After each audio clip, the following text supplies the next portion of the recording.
Aujourd'hui, on plonge dans l'histoire de l'un des plus grands antagonistes de My Hero Academia, Tomura Shigaraki. Derrière son sourire terrifiant se cache une tragédie qui l'a transformé en monstre. Voici son histoire.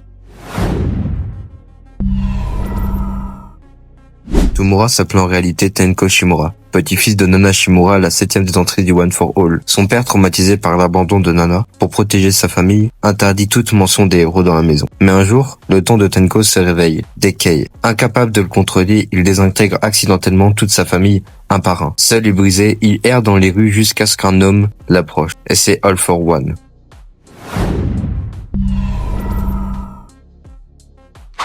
Après avoir erré dans les rues, couvert de poussière et de sang, Tenko est au bord de la mort. C'est alors qu'un homme s'approche de lui, All for One.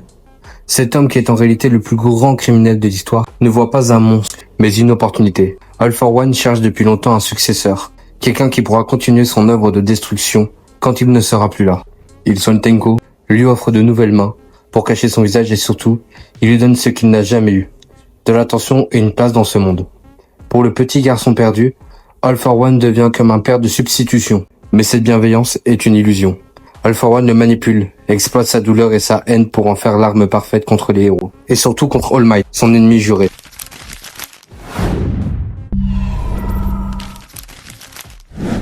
Après avoir été formé par All for One, Tomura comprend une chose. Il ne pourra pas détruire le monde seul. Il décide de créer quelque chose de plus grand que lui, la Ligue des Vilains. Pas seulement pour avoir des alliés, mais pour construire une véritable famille de personnes rejetées, qui comme lui veulent se venger de la société.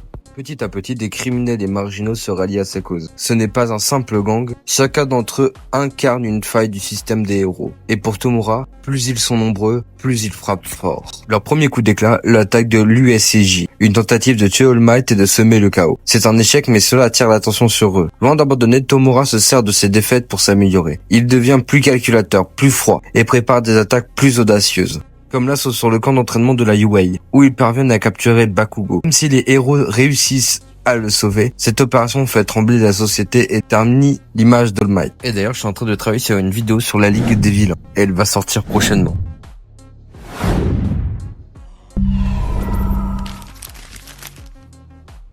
La Ligue des Vilains se retrouve confrontée à un nouvel ennemi, l'armée de libération des super-pouvoirs menée par Redestro. Cette bataille est un tournant pour Tomura. En plein combat, il revit son passé traumatisant et son alter se réveille complètement. Il devient capable de désintégrer tout ce qui est relié à sa cible sur une très grande zone. Grâce à ce pouvoir dévastateur, Tomura écrase Redestro et prend le contrôle de son armée. La Ligue devient alors le front de libération paranormal, une force bien plus massive et organisée. À partir de là, Tomura n'est plus seulement un chef de bande, il devient un véritable leader, capable de mener la société entière.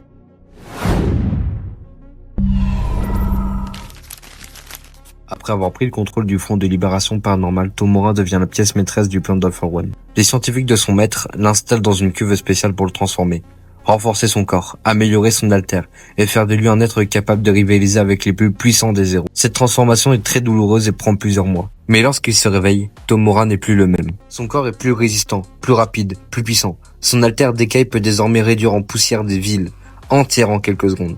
Et en plus, il hérite de plusieurs alters volés par All for One, ce qui fait de lui une véritable arme vivante. Sa première action en tant qu'être parfait est dévastatrice. Il rase une ville entière en un instant, prouvant qu'aucun héros ne peut l'arrêter. À partir de ce moment, Tomura n'est plus seulement le successeur d'All for One, il devient la plus grande menace pour l'humanité.